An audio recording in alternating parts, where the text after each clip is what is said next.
नमस्कार। कार्यक्रम खास मुलाकात में आपका बहुत बहुत स्वागत है। और जब भी इस कार्यक्रम में मेरे साथ आज जो मेहमान हैं वो होते हैं तो मैं बड़ा उत्साहित इसलिए होता हूं क्योंकि वो राजनीति में तो हैं और अच्छे निष्णात पारंगत राजनेता हैं, लेकिन उसके साथ वो एक चिंतक हैं, एक स्कॉलर पॉलिटिशियन हैं। आप उनसे बात करते हैं तो समसामयिक संदर्भों के अलावा भारत की चेतना, भारत की मनीषा, भारत का पौराणिक और प्राचीन सनातन सत्य उनकी वाणी में हमेशा उद्घाटित होता है।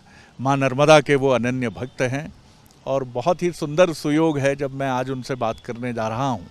कैबिनेट मंत्री हैं सीनियर मध्य प्रदेश के, और केंद्र में भी उन्होंने महत्वपूर्ण दायित्व मंत्री के तौर पर संभाला है। और अब उनकी एक पुस्तक आ रही है, परिक्रमा। परिक्रमा बड़ा सांकेतिक शब्द है, जीवन में हमारी परिक्रमा है। और ये जो परिक्रमा है उनकी पुस्तक का विषय है, ये माँ नर्मदा की परिक्रमा में है, जो शायद दुनिया की एकमात्र पवित्र नदी है जिनकी परिक्रमा की जाती है। और इसका सितंबर के तीसरे सप्ताह में इंदौर में जो संघ प्रमुख हैं मोहन भागवत जी, उनके हाथों विमोचन होगा। तो ये एक अलग तरह की बातचीत आज प्रहलाद पटेल जी से करने का मौका मिल रहा है, जो मध्य प्रदेश के सीनियर कैबिनेट मिनिस्टर हैं, पंचायत मंत्री हैं। बहुत स्वागत करता हूँ सर जी, बहुत धन्यवाद। मैं आपको तब से जानता हूँ प्रहलाद जी कि बहुत सारे द्वंद्व, बहुत सारे अंतर्द्वंद, कॉन्फ्लिक्ट से लड़ते हुए आप उस एब्सोल्यूट ट्रुथ को आपने कभी विस्मृत नहीं किया, कभी भूले नहीं आप। और इसके लिए परम पूज्य गुरु जी जो हैं उनका एक बहुत बड़ा योगदान है। आपको एक रिवोल्यूशनरी मोड़ पर उन्होंने लाकर खड़ा किया। थोड़ा याद कीजिए ना उन चीज़ों को। मुझे लगता है कि आज अगर मैं हूँ तो परम पूज्य शिवासी जी के कारण ही हूँ। मेरे भीतर जो बदलाव हैं वो उनके दिए हुए ही बदलाव हैं। आप आध्यात्मिक होते हैं, आप में समझ होती है, साहस होता है, लेकिन उसके बाद भी आपकी दिशा में भटकाव होता है। तो मुझे लगता है कि हाँ, क्रोध तो आता ही है, पर कब आए, गुस्सा आना बुरी बात नहीं है, पर गुस्सा कब आए ये विवेक आदमी के पास होता नहीं है। क्या बात है। तो एक बार जब हमारे चरम सीमा पर थे हम संघर्ष के, तो उन्होंने बड़ी एक सुंदर बात कही। जब उन्होंने कहा कि अरे सब कुछ नष्ट हो जाएगा, उन्होंने मुझे भी कहा कि तुमने कैसे हाँ कह दिया। मैंने कह दिया हाँ, तो मुझे कभी मृत्यु से डर तो लगा नहीं, तो मैंने कहा मैंने कह दिया, जो कुछ बर्बाद होना है तो हो जाएंगे। तो उन्होंने कहा तो लिख, सत्य प्रताड़ित हो सकता है, परास्त नहीं हो सकता। ये मेरी पहली वाणी उन्होंने दी थी उस संघर्ष के दौरान। पर संघर्ष चलता रहा है जिसके सारे लोग गवाए हैं। पर एक बार जैसे ही लगा कि सारे साधनों में ये झूठ कहीं शायद स्थापित ना हो जाए, तो मैं गया। तो उन्होंने कहा कि न, सत्य प्रस्तुति के लिए, स्तुति के लिए नहीं है, अब किसी के दरवाजे पर जाने की ज़रूरत नहीं है। ये लगभग 1.5 साल 2 साल के संघर्ष के बाद की बात है। आखिरी का मैं जब एक समय आया जब फैसले होने थे, तो मैं भी कुछ हद तक टिक गया। तो जब उनने मुझे एक संकल्प करवाया था मुझसे कि मेरे द्वारा गौ, ब्राह्मण और कन्या का अहित नहीं होगा, तो मैं उस संकल्प से बंधा हुआ था। तो मैंने उनसे कहा आप इस संकल्प को वापस ले लो। तो उनने पूछा क्यों। मैंने कहा कि मुझे लगता है कि अगर ऐसा हुआ तो मैं क्षत्रिय हूँ, मैं बर्दाश्त नहीं कर पाऊँगा, और जो मैं देख रहा हूँ उसमें मैं चुप नहीं रह पाऊँगा, तो मुझे ये तोड़ना पड़ेगा। तो उन्होंने कान पकड़ा और एक शपथ मुझे लगाई और बाद में कहा कि लिख, सत्य को प्रमाण की नहीं प्रणाम की आवश्यकता है। तो मुझे लगता है कि सत्य, हम सब बातें अच्छी अच्छी करते हैं, लेकिन जब खुद पर आकलन की बात आती है तो हम सत्य को अपने ढंग से परिभाषित करते हैं। मगर सत्य ऐसा नहीं है। सत्य का मतलब है कि आप किसी भी परिस्थिति में हों, आप उसको जीते हैं अगर, तो फिर उसमें दुविधा नहीं होनी चाहिए, चाहे आपका भी नुकसान क्यों ना हो। तो मुझे लगता है कि वो उन्हीं का दिया हुआ है और उन्हीं की शर्तों पर मैं राजनीति में हूँ। मेरा जो विचार है वो राष्ट्रवादी विचार है, इसमें कोई दुमत नहीं, उससे समझौता नहीं हो सकता। लेकिन राजनीतिक क्रियाकलाप में जो चीज़ें चलती हैं, उनसे कई बार जब चीज़ें सामने आती हैं और उसमें जो लोग मेरा बर्ताव देखते हैं, तो उसके कारण शायद लोगों को आश्चर्य भी लगता होगा, कहीं को खराब भी लगता होगा। लेकिन मैं उनसे बड़ी विनम्रता से कहता हूँ कि मैं गुरु आज्ञा से राजनीति में हूँ। राजनीति मेरी रुचि का विषय नहीं रहा है। मैंने तो कहा था कई बार कि कहाँ आपने मुझे गलत जगह पर फंसा दिया। तो मुझे लगता है कि राजनीति के जो उतार चढ़ाव है शायद उस परिस्थिति के कारण है। गुरु पर कभी संदेह के साथ हम जाते हैं। मुझे नरेंद्र याद आते हैं, विवेकानंद, बहुत संदेह करते थे परमहंस जी पर, आरंभ में जाते थे। आप जब परम पूज्य गुरु जी के पास पहुंचे तो संदेह था मन में या पहले से ही विश्वास था? क्या घटनाक्रम था वो? नहीं, वो तो मेरे एक मित्र थे, वो मद्यपान भी करते थे और जुआ भी खेलते थे, तो उनकी बेटियां थीं, मेरे बहुत अच्छे दोस्त थे। तो मैं उनको लेकर गया था कि छोड़ देंगे तो उन बच्चों का ठीक हो जाएगा, तब तक तो मेरी शादी हुई नहीं थी। तो जैसे ही हाथ उठाए तो उन्होंने कहा तुम्हारे यहाँ तो बलि प्रथा है, तुम नहीं उठा सकते। मैंने कहा मैंने तो उठा दिए, नवरात्रि का समय था। तो ऐसे सत्संग हुआ, लेकिन दुविधा आई, कई बार हम द्वंद्व आता है, मतलब मनुष्य के नाते लगता है। अब जैसे उदाहरण के लिए कि जो मैं अभी नदी के उद्गमों पे जा रहा हूँ, ये 30 साल पहले उन्होंने मुझे कहा था, कोई भी नदी और नाला पड़ता था परिक्रमा में, वो कहते 1 किलोमीटर ऊपर चलो, उसको फिर लांघो, फिर वापस आओ, फिर अपने तट पर चलो, प्रणाम करो तो उस संगम पर बाहर से और चल दो। एक जगह सूखा नाला था, तो महाराष्ट्र और बड़वानी के कहीं आसपास की बात है। तो जैसे ही ये हुआ तो मैं सीधे होने के लिए आगे बढ़ा, तो पीछे से आवाज़ आई, ए, तो समझ गया कुछ गड़बड़ हुई है। पलट कर देखा तो उंगली से सारा, वो बोलते तो ज़्यादा थे नहीं। उस दिन वो 1.5 किलोमीटर लेकर गए और 1.5 की जगह, और फिर हम लोग वापस आए, तो मन खराब हुआ। तो ये जो द्वंद्व है ना, ये द्वंद्व हमारे जैसे लोगों के मन में तो आता रहता है, और उसका समाधान वो अपने ढंग से देते हैं, या वो परीक्षा होती है जिसमें हमें पास होना होता है। तो उनने, जब मैं सेवा कर रहा था रात में, तो मैंने उनसे पूछ ही लिया कि आज परेशान थे, इतने दिक्कत थी, और आज सूखा नाला था तो क्यों पार नहीं कर सकते थे। वो उठकर बैठ गए और उन्होंने कहा कि संगम चाहे नदियों का हो, चाहे पहाड़ों का हो, या स्त्री पुरुष का हो, वहाँ जीवन की संभावना होती है, उसे रौंदने की गलती मत करना। और उन्होंने कहा कि जहाँ उद्गम होता है वहाँ ऊर्जा होती है। बोले तुम्हारी नज़र में कोई पढ़ा लिखा सामर्थ्यवान होगा, मैं मनुष्य मानता हूँ, वहाँ जो भी जाएगा उसकी जो ऊर्जा होगी वो बाकी लोगों से ज़्यादा होगी, वो चाहे मवेशी चरा निकली जाए। तो बोले ऊर्जा का क्या, बोले जो उद्गम किसी के बाप का बनाया हुआ नहीं है, किसी या तो संत ने अपनी तप से पैदा किया था, तुम बाद में पैदा हुए हो। उद्गम और नदी पहले थी, बाद में तुम पैदा हुए। लेकिन हम, मुझे भी जगने में 30 साल लग गए, मैंने ये बात विधानसभा में कही।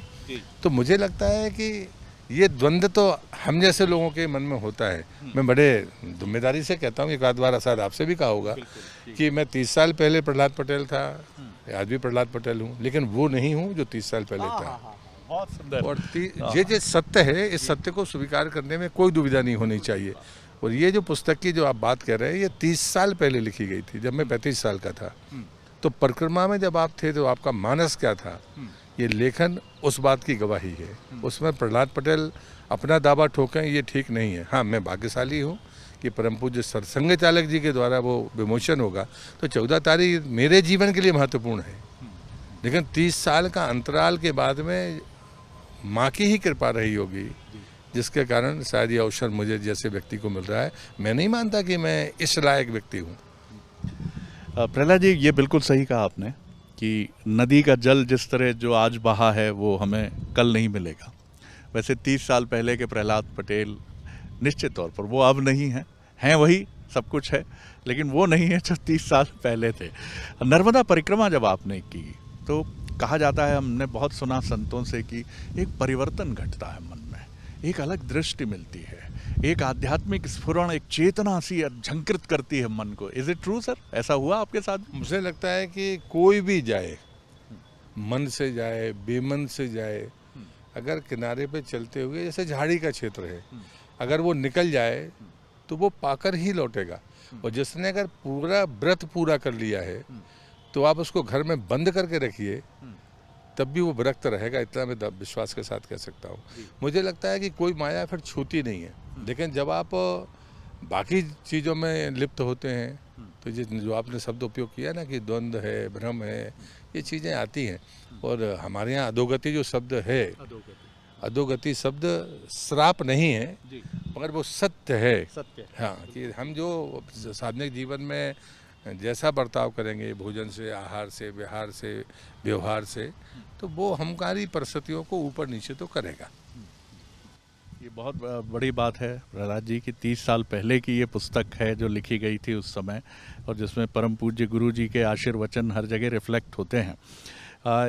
मैं कुंवर बेचैन साहब एक कवि हैं, उनकी एक पंक्ति मुझे हमेशा बहुत प्रिय लगती है कि गांव और शहर के द्वंद्व पर उनकी कविता थी। वो कहते थे कि गांव में नीम की खूंटी पर मेरी टाई टंगने से टकराती है। आप राजनीति में रहे, परम पूज्य गुरु जी के तमाम आशीर्वचन और प्रेरणादायी वाक्य और आपको निर्देश, इनके बीच में कई बार भयानक द्वंद्व बने होंगे, कैसे आप उनसे निकले हैं? मैंने छिड़ के उनसे एक बार कहा था कि कहाँ फंसा दिया मुझे। तो उन्होंने कहा, मैंने कहा कि सच बोलना और स्पष्ट बोलना राजनीति में अपराध है। तो उन्होंने कहा आज से सच और स्पष्ट ही बोलना, मौत कैसे ले जाती है हम देखते हैं। ये अभय न दिया। उसके बाद मैं बालाघाट का सांसद बन गया 1-1.5 साल बाद में हमारी पार्टी के लोगों ने चिंता व्यक्त की। तो उन्होंने मुझे बुलाया और पूछा क्या कह रहे हैं लोग।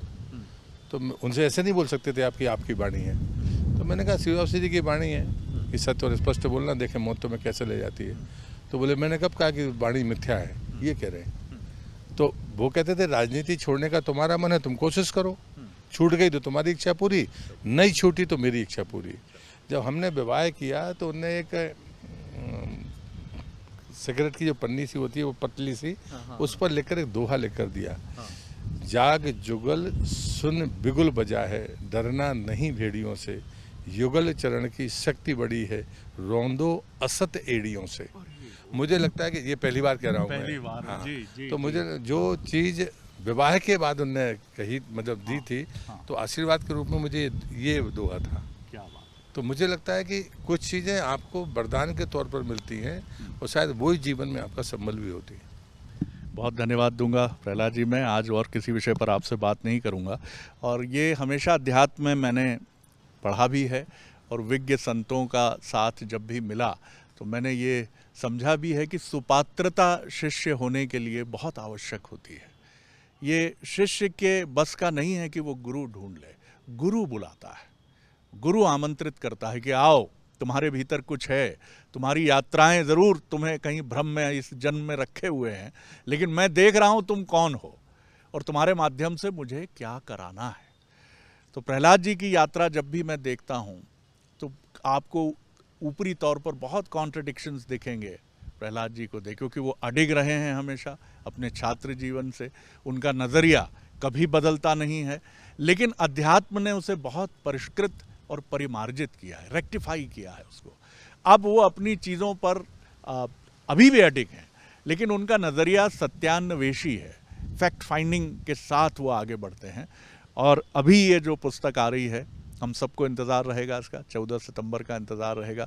और जो मेरे साथ पॉलिटिशियन हैं, जो राजनेता हैं, ऐसे व्यक्तित्व तो बहुत कम है, क्योंकि केंद्रीय पर्यटन मंत्री के तौर पर मैंने इनको सुना है। आप सुनिएगा, इनको महसूस करिएगा। ये थाती हैं जो 40, 45, 50 सालों में राजनीति में तैयार होती है। आप ये मत समझिएगा कि मैं फ्लैटरिंग या तारीफ़ के किसी मोड़ पर जा रहा हूँ, मैं सच कह रहा हूँ।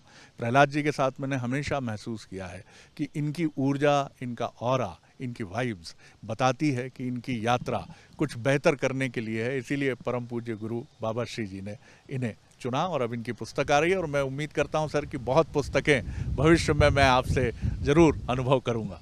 जी जी सर जी।